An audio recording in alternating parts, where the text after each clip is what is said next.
This is the 77 WABC minicast. Everything that you've seen on Star Wars, Star Trek, has in fact been invented. Are they going to roll that out?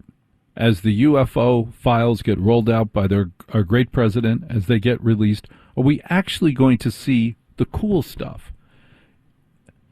Anti-gravity vehicles that do not have a exhaust, non-combustion engines. What are we going to see?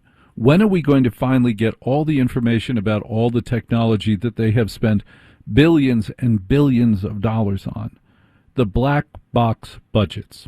The black box budgets that support our secret space programs. When are we going to learn about the secret space programs? When are we going to learn the truth about why we didn't go back to the moon? We haven't heard that truth yet. I had Stephanie Osborne on, who was a NASA space shuttle payload specialist. She was the one who figured out how much you could put on the space shuttle. She was a high-ranking officer. I had her on the show many times. And Stephanie said to me, the reason we haven't gone back to the moon is because the plans were taken home by scientists, the rocket engines were sold off, the land at Cape Canaveral was sold off. We've lost all the pieces of putting it together. Now, I am ashamed of saying to you that, are you kidding me? My answer should have been, are you kidding me? We worked nonstop for 10 years, thanks to President Kennedy, to get to the moon. Then when we were done, we folded up the plans and took them home and put them in people's basement. What? And then she said the reason that happened is because it was never a scientific program. It was never a research program. We did not go to the moon to get moon rocks.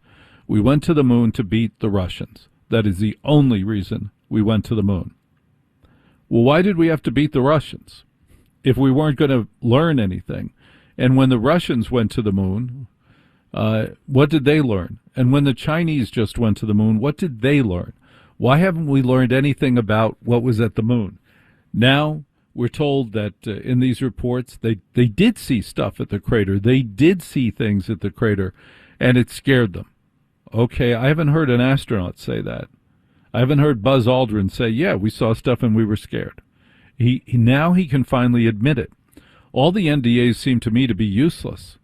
If you signed an NDA about the space program, aliens, hiding, spacecraft, if you signed an NDA, the minute these pages were released, those are worthless. Those aren't covering anything because now we know, number one, it exists, that these files exist. And number two, we have pieces of it. We have pieces of the elephant. We have pieces of the elephant. In 1954, President Eisenhower met with a representative of another alien species at Muroc Test Center, which is now called Edwards Air Force Base. This alien suggested that they could help us get rid of the Greys, but Eisenhower turned down their offer because they offered no technology. At this point, it became apparent to all involved that there was no such thing as a God, at least as the public perceives God. Certainly some kind of computer recorder stores information, and an occasional miracle is displayed by the aliens to influence a religious event. So this so unnerved Eisenhower that he had "In God We Trust" put on paper money and coins and put into the Pledge of Allegiance to reaffirm the public belief in God. Shortly after this, it was determined at meetings between the U.S. and Russians that the situation was serious enough that a Cold War should be manufactured as a ruse to divert attention of the public away from UFOs and towards some other scary threat, the H-bomb. The United States recovered 4 distinct kinds of alien beings from crashed UFOs. These are not hoaxes or weather balloons. The evidence is irrefutable. The implications are staggering. We must be prepared.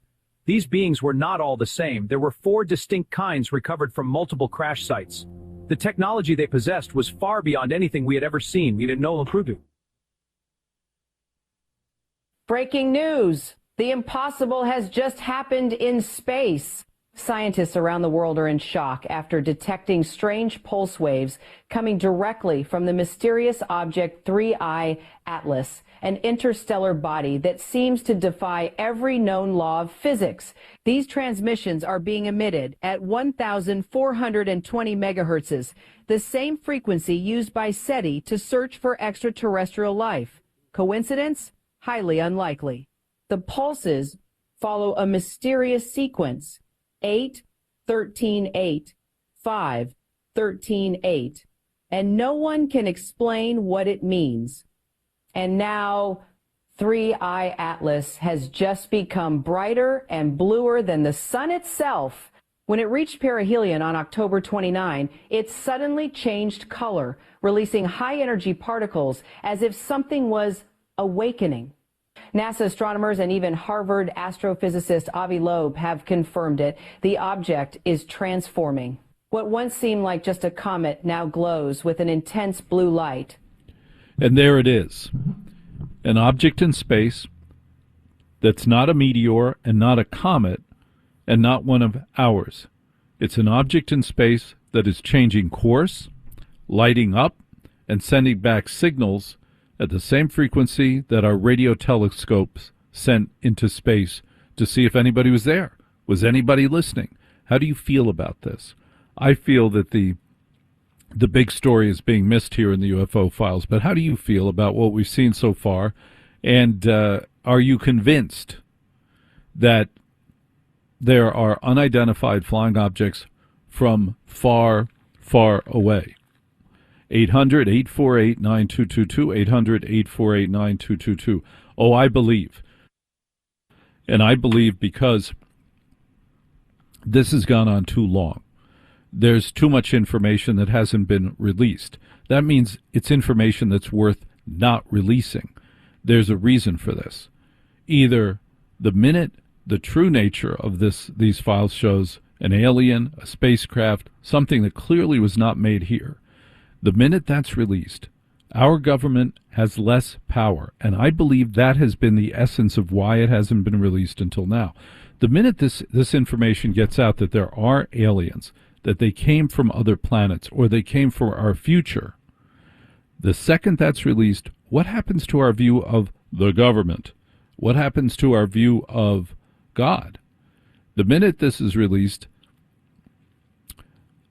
our view of the government changes. Okay, so you're the president, but here's this space guy who can fly around in anti-gravity craft. Do we have to check in with the space guy before we listen to anything you have to say?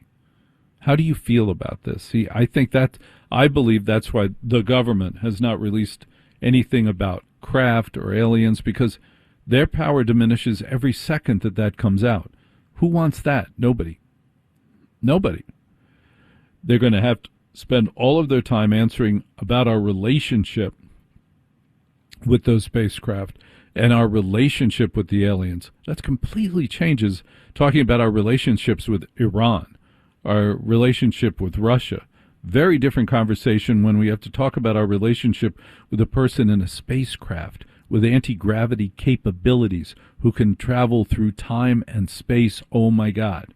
That's a way different thing. And oh, wait a minute. Did we get any of that technology from them? Have they shared any of their technology from them? Which countries got the technology? Or is it just us? Is that the challenge? We're afraid to let Japan know what we've got. We're afraid to let Russia know what we got. Australia. Who knows what sort of threats Australia will present. It's hard to say. 800-848-9222 with Walter Sterling. I believe that is the issue.